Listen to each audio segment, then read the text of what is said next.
हाँ जी, हाँ जी, हाँ जी, हाँ जी। ये है भारत की सबसे लंबी यात्राओं में से एक, ब्रज की 84 कोस परिक्रमा, वो भी हमारी स्कूटर पे।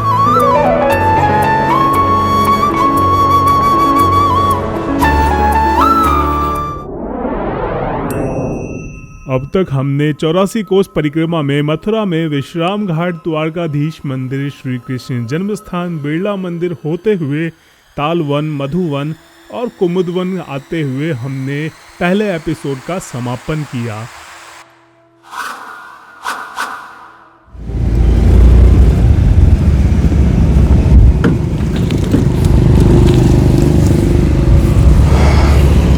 हेलो, हाँ जी, नमस्कार आप सभी को। स्वागत है आपका एपिसोड 2 में 84 कोस परिक्रमा की, जहां पर हम आपको लेके जाएंगे आज मथुरा के बाद गोवर्धन में।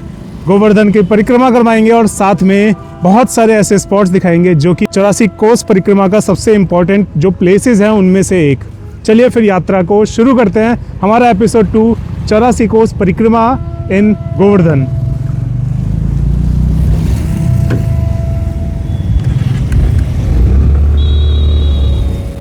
मथुरा से गोवर्धन जाते हुए रास्ते में सतोहा गांव स्थित है।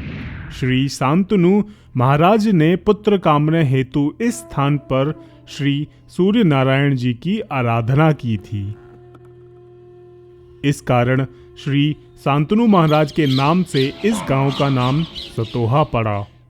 इस गांव में शांतनु कुंड, श्री बिहारी जी, श्री राधा कृष्ण जी एवं श्री सीताराम मंदिर स्थित हैं।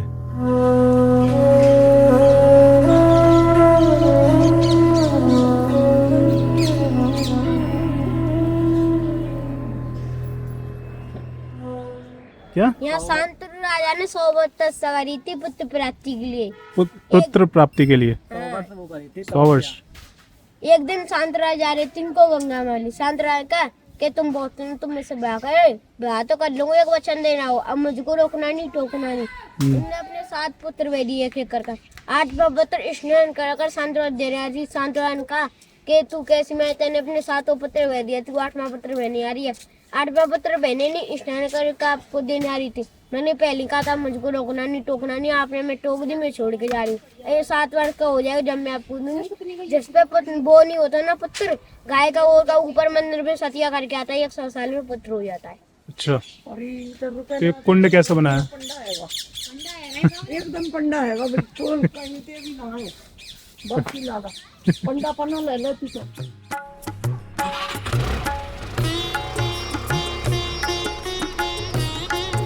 और फिर हम निकल पड़े गिरिराज महाराज जी की ओर, जहां पर हमें जाना था सर्वप्रथम राधा कुंड। लेकिन उनसे पहले रास्ते में पड़ता है एक मुखराई गांव, जो कि राधा रानी जी की नानी के नाम मुखरा देवी के नाम पर पड़ा था। उन्होंने इस स्थान पर निवास किया था, इसी कारण इस गांव का नाम मुखराई हुआ था। जिसके बाद हम कुछ ही दूरी पर कुंज गलियों से होते हुए पहुंच जाते हैं श्रीधाम राधा कुंड।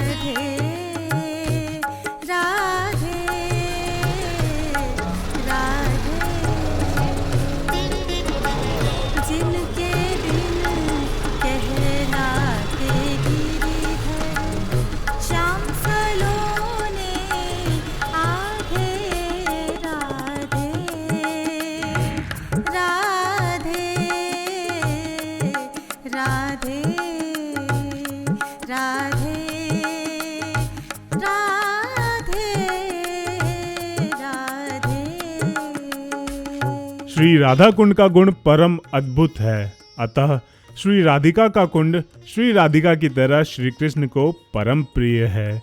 श्री कृष्ण जी सर्वदा श्री राधिका के संग इस कुंड में क्रीड़ा करते रहते हैं। जो व्यक्ति एक बार श्री राधा कुंड में स्नान करता है, श्री राधिका जी की तरह श्री कृष्ण में उनका प्रेम भक्ति का लाभ होता है।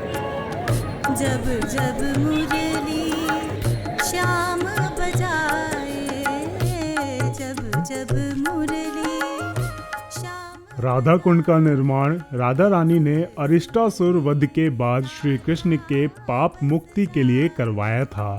यह संतान प्राप्ति और मनोकामना पूर्ति के लिए अहोई अष्टमी की मध्य रात्रि में स्नान के लिए विशेष रूप से प्रसिद्ध है, जहां श्री कृष्ण ने अपना कुंड श्याम कुंड बनाया है, जिससे यह ब्रज का सबसे पवित्र स्थान माना जाता है। गुण बांसुरिया गाए, सौतन नाही बनी सेविका, सौतन नाही बनी सेविका, राधे नाम राधे तो दोस्तों, गोवर्धन परिक्रमा के ऐसे पड़ाव पे आ चुके हैं जहाँ पर हम हैं अभी श्याम कुंड और राधा कुंड के जस्ट समीप। यहाँ से जो शांति है और जो प्रकृति का आनंद है वो अभी तक ज़िंदा है, बची हुई है।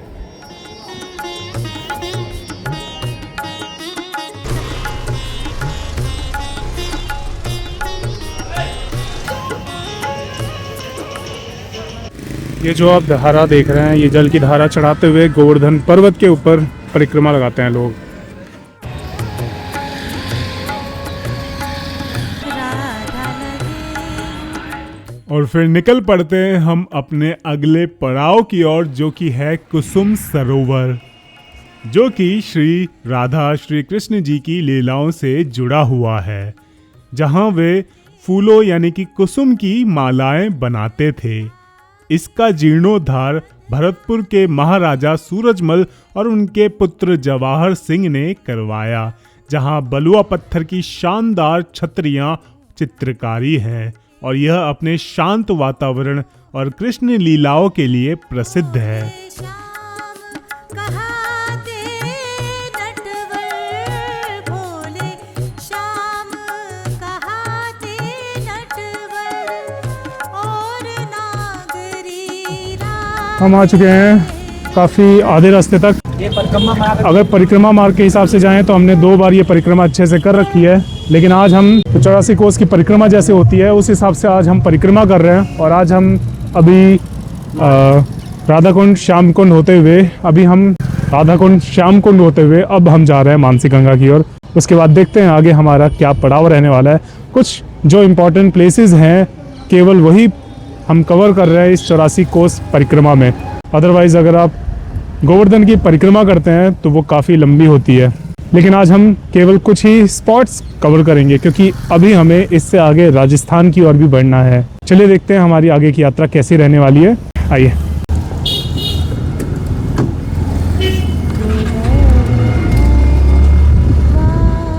श्री मानसी गंगा गोवर्धन गांव के बीचों बीच स्थित है।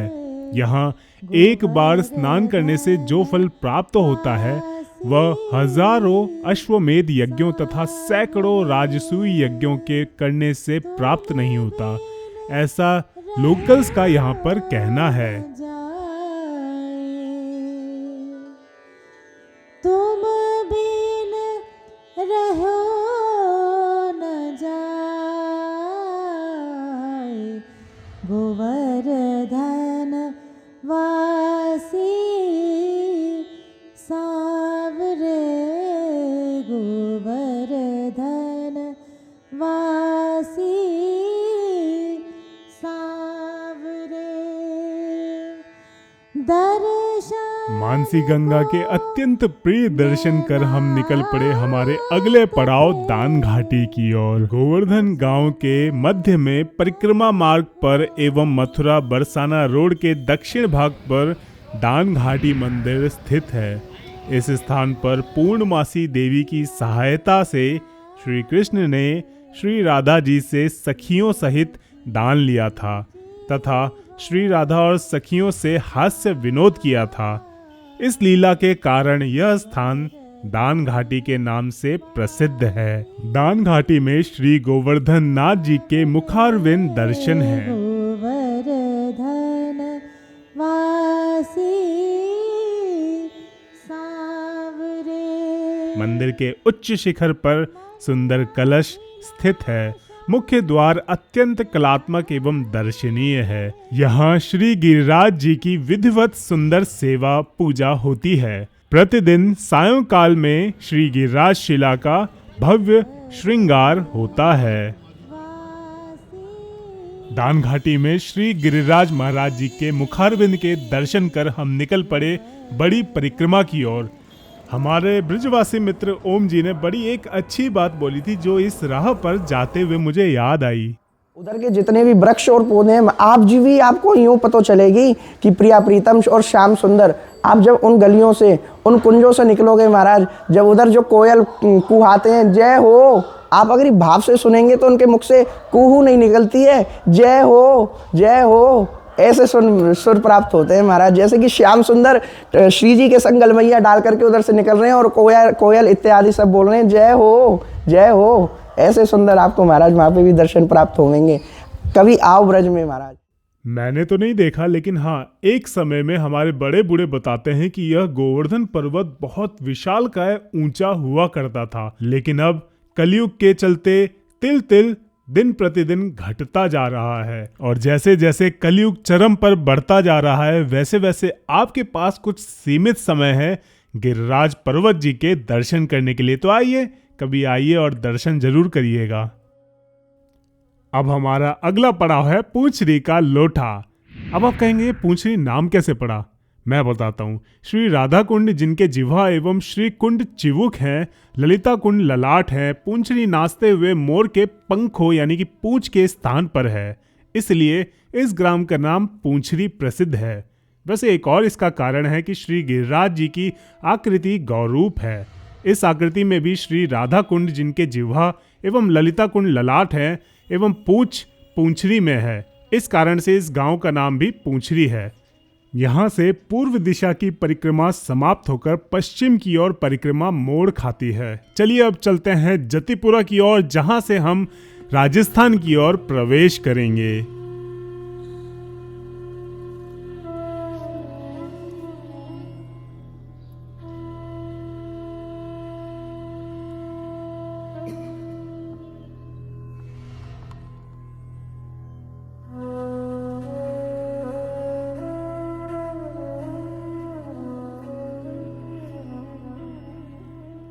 इसके पश्चात हम अपने सारथी के साथ जतिपुरा होते हुए राजस्थान की ओर बढ़ रहे थे कि हमने एक बोर्ड देखा जहां पर लिखा था ब्रज 84 कोस व दंडवती यात्रा। वहां जाकर पूछने पे पता चला कि वह जत्था कब का रवाना हो चुका है और अब तक अंतिम चरण पर होगा अपनी परिक्रमा के। मैंने कहा चलिए हमारे साथ कोई तो है परिक्रमा करने वाला।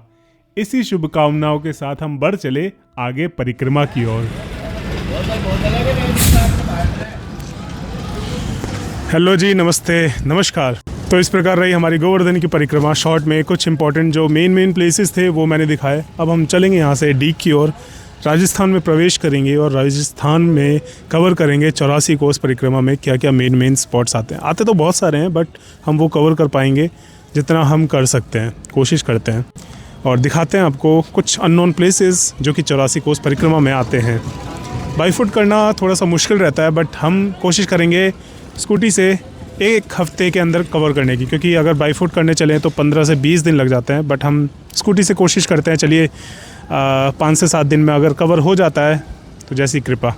इसी के साथ हमारा एपिसोड 2 समाप्त होता है। बढ़ते हैं हम एपिसोड 3 की ओर, राजस्थान में 84 कोस परिक्रमा करते हुए। आइए।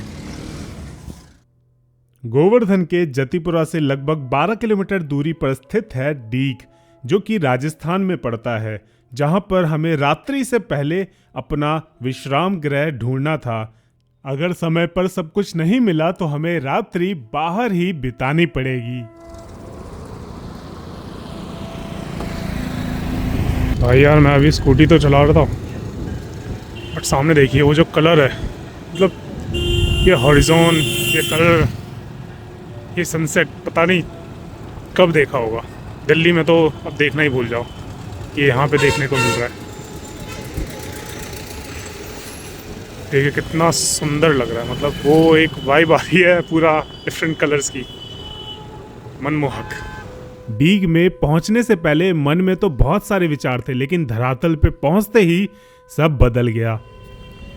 पूरे डीग एरिया में जो भी ये शहर है, गांव है, पूरे जगह भटक लिया। एक होटल या धर्मशाला जैसा मुझे कुछ भी नहीं दिखा। पीछे एक मंदिर है, ज्वाला मंदिर, डीग का एक मंदिर है, ज्वाला मंदिर। अब यहाँ पे देखते हैं, शरण लेते हैं, क्योंकि और कोई भी होटल या स्टे नहीं मिल रहा है। मैं प्रेफर करूँगा अगर कोई होटल या स्टे मिल जाए, बट देखिए कोशिश करता हूँ अभी भी कुछ ना कुछ ढूंढने की, वरना अपना लास्ट ऑप्शन तो यही रहेगा।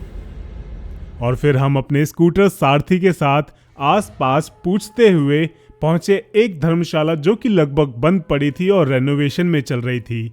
लेकिन जैसे तैसे उन्होंने मेरी लाचारी पर दया दृष्टि करते हुए मुझे एक रूम दे दिया। ये है हमारा धर्मशाला और इधर है हमारा रूम। ज़रा देखिए, सुंदर सा छोटू सा रूम। ये गर्मी में पंखे की जरूरत नहीं पड़ती यहाँ? पड़ती है? काम चल रहा है। अच्छा, काम चल रहा है। मुझे शरा पंखा नहीं, काम चल रहा है। धर्मशाला का नाम क्या है? है? हरसंदास धर्मशाला। तो ये है हमारी धर्मशाला। मात्र सोचिए कितने रुपए में, 500, 400, 300, 200, मात्र 100 रुपए में हम यहाँ पे रुकेंगे। अब तक का मेरा सबसे सस्ता स्टे है ये, मात्र 100 रुपए में धर्मशाला में रुक रहा हूँ। यहाँ पे स्टे करके सुबह सुबह हमें निकलना है। हम आपको दिखाएंगे राजस्थान में स्थित 84 कोस परिक्रमा में स्थित केदारनाथ, बद्रीनाथ, गंगोत्री और यमुनोत्री। जी हाँ, सही सुना आपने, ऐसा भी है यहाँ पे। चलिए विश्राम किया जाए, कुछ ग्रहण किया जाए और उसके बाद विश्राम करते हैं। शुभ रात्रि आप सभी को, मिलते हैं कल। और इसी भोजन के साथ हमारी 84 कोस में सेकंड एपिसोड यहाँ पर समाप्त होता है। मिलते हैं आपसे अगले एपिसोड में, तब तक के लिए धन्यवाद, नमस्कार, जय श्री कुंज बिहारी हरिदास। अगले एपिसोड में आप दर्शन करेंगे 4 धाम, उत्तराखंड के नहीं ब्रज मंडल के, जो कि राजस्थान राज्य में स्थित है। जिसके बाद हम कृष्ण जी की लीलाओं के दर्शन करते हुए प्रवेश करेंगे वापस उत्तर प्रदेश में।